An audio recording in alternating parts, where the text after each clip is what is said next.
Yeah, that was... That's pretty expensive, even though he's bought those 2 wickets, I think. Yeah. But, yeah, look, it was mentioned that the fielding was a bit off for the day. A few of the guys were very lame, very sore, and it showed. What's the average age of this side? No, they're a bit older. They're around the 50s, so I definitely won't be criticising them because they're good blokes. Yeah, no, look, I mean, it's all a bit of fun. The 1 day 3, it's all a bit of fun. The guys said, yeah, look, everyone in the field was a little bit sore. There's probably about 4 or 5 guys out there that were fit and feeling good, and we're getting after it. There's a few guys that started off quite well, but just as it went on, just got a bit sorer and sorer as the game went on, and you could tell just by the fielding effort. And said, yeah, score probably shouldn't have got out as far as it did, but that's all right. There's always next week, and 1 day 3, it's all about fun and having a hit. So absolutely. So.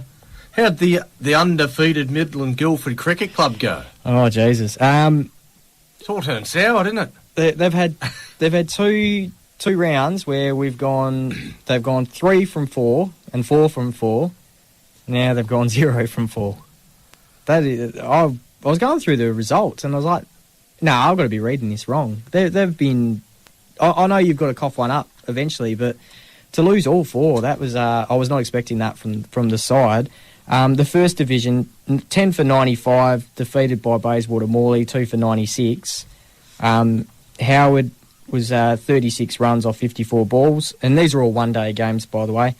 And Credelli was 1 for 26 off his 6 overs. Second division, 10 for 177 were defeated by Bayswater Morley, and that was 7 for 239. So they very convincing victory by Bayswater Morley. And Baker, who's the captain, 34 off 42, and MJ Olsen, 34 off 68. And CB Verco, 3 for 40 off 10 overs. So the first grade actually played 2 games on the weekend. They played another one against Claremont Nedlands, where they lost by 184 runs. So they played 2 games? They played 2 games, yeah. So they played 2 games. At Claremont Nedlands, they actually started pretty well. They came out, tail in the air, and got rid of both openers nice and cheaply. And then Nick Hobson came out and made 124 not out. Ouch. So they finished at 5 for 264. Zach Howard was the pick of the bowlers in that game with 2 for 38. And Austin Thomas top scored with 23 in the total of 80 It was his first top grade game and top scored, so a good effort from him.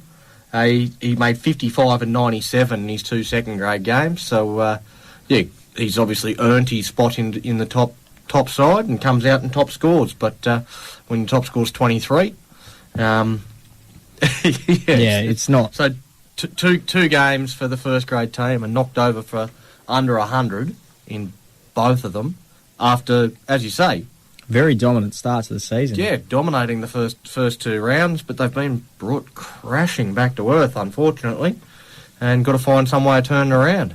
Yeah. And so third division, 10 for 156. They were defeated by Claremont Nedlands as well, 8 for 163. Hutchison, 56. And M. Olsen, 3 for 30 off 9. And Skinner was 3 for 33 off 9 as the best bowling. And fourth division, 10 for 210, defeated by Claremont Nedlands, 7 for 211. DG Griffiths, 87, so he had a good knock. And AG Cox, who's the captain, 2 for 36 off 9.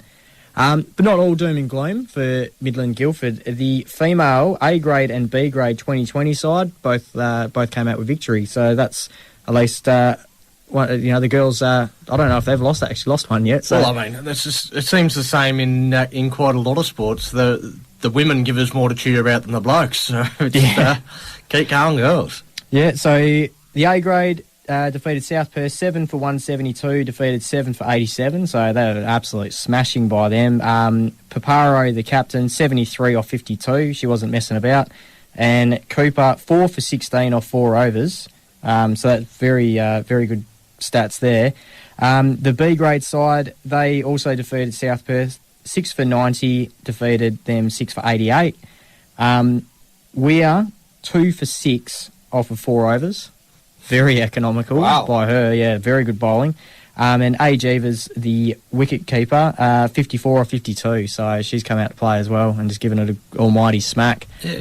So at least the girls can walk around tall around the around Midland Guildford. The girls strutting around MGCC. Yeah, that's it. And the Rangers, Ellenbrook Rangers, they had their 2-day game start at Helena Valley. So Helena Valley all out 10 for 119. Disappointing because early on in the game, 5 for 37. So they came out, take out that top order quite quickly.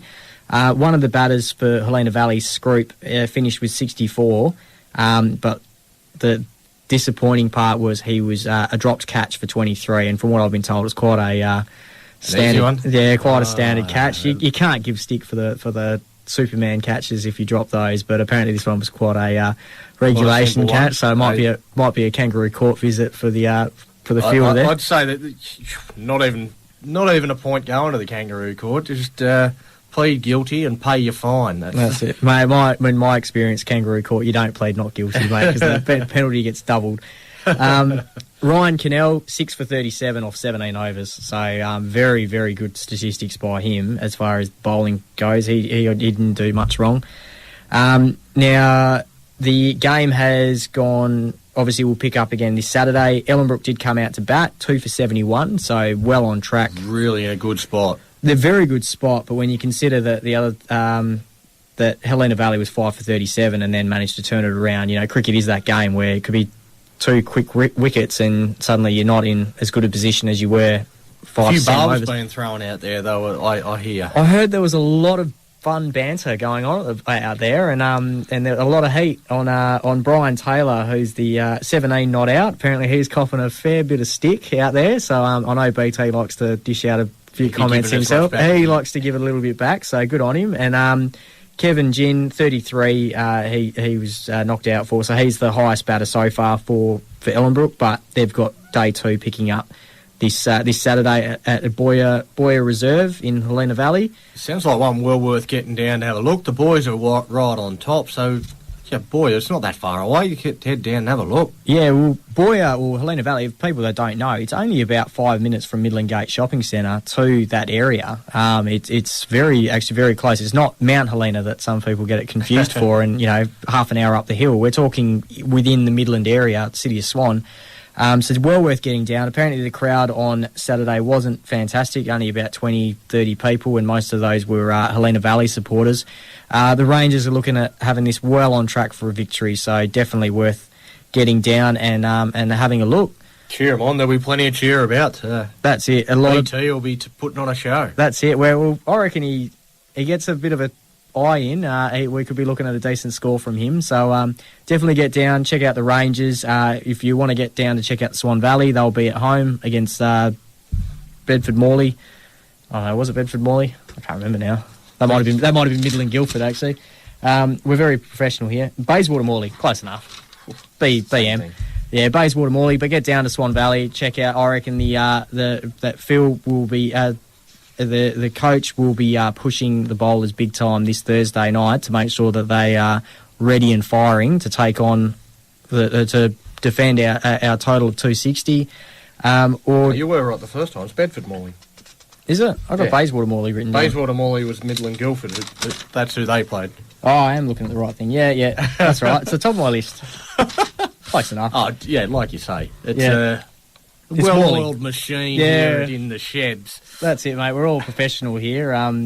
And without Brucey, we're just, I don't know. We've gone to rabble. We have, haven't we? It's just like, we just need those, those smart comments. Like, just like the expert comments. He's just he just pipes up with his 2 cents worth. So. It gives us time to actually work out what's happening. That's it, yeah. While he's talking, I'm usually doing my research. And all right, we're back in a moment. We're going to find out how the women's Ellenbrook Rabbitohs went.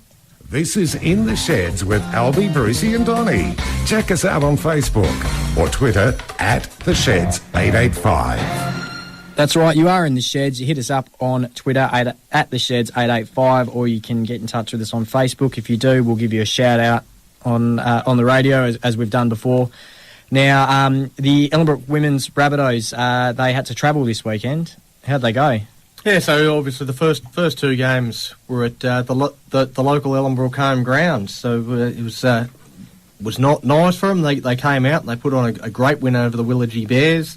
They were missing a lot of players last week and went down to Kalamunda, but I think they ran into what I think is probably the premiership favourites on the weekend down in Fremantle at Ken Allen Field, the Joondalup Giants. They went okay. They put in it was a really good performance. It was a really good effort, but they went down 40-14. Joondalup, scored 7 tries. Kicked six goals from 7 attempts as well. So a near flawless goal kicking performance made it very difficult. So 7 tries to 3 all up. Would have liked, I suppose, a better performance, but Joondalup are a really good team. I think the other team that's probably going to be right up there come finals time is the team they take on this week, the South Perth Lions. They were 40-0 winners over Rockingham, so it doesn't get any easier. And down in Rockingham, so a bit of a long weekend away, really. It's a day trip down to Rockingham, but hopefully the girls can turn it around and have a win down there. Yeah, so the Joondalup Giants, I actually remember you saying quite early on that they were going to be the team to beat. That they looked the goods, and they were sitting number 1 on the ladder during when this game took place. Well, they came out in round 1 and they won 88 points to 0 over the Rockingham Sharks. So that sent a pretty strong, clear signal to the rest of the competition that they weren't to be messed with. So, probably looking forward to when they take on the South Perth Lions, but hopefully, our girls can inflict some pain on them this weekend down in Rockingham. So, good luck with the trip down there, and hopefully they can, right the ship. I thought they were very, very impressive against Willagee. Willagee were a team that I expected pretty good things from. For them to belt Willagee in round 1, there's clearly enough quality there. Baden Turner, the coach, he's a really dedicated bloke to the club, and he'll certainly have them up and firing for this game. He'll look to have a full squad available and get down there and he'll really give it to South Perth, hopefully. Yeah. Now his daughter, sorry, I forgot her first name, Jerea Turner. Now she returned this week. How'd she go?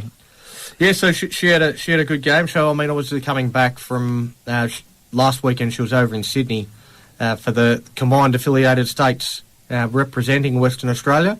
They played the Cook Islands national team and they absolutely demolished them. They beat them quite convincingly, which is pretty impressive considering the fact that.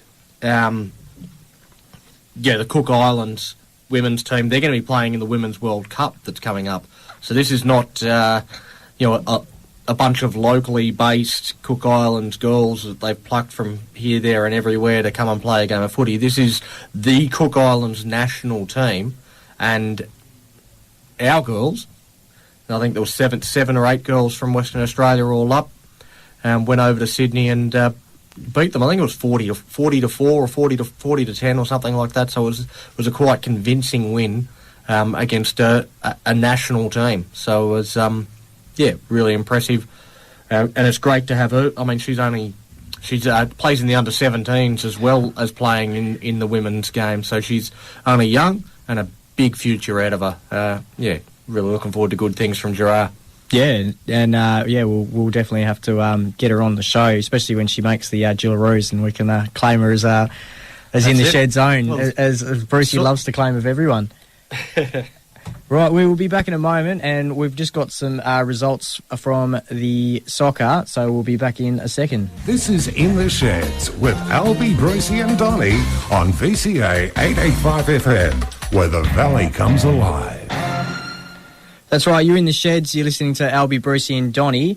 Actually not listening to Brucey at all. He's I'm so drilled on saying it that... it's because you stuffed it up once. That's it. I've pretty much spent all... I spent all that time researching and making sure I knew what I was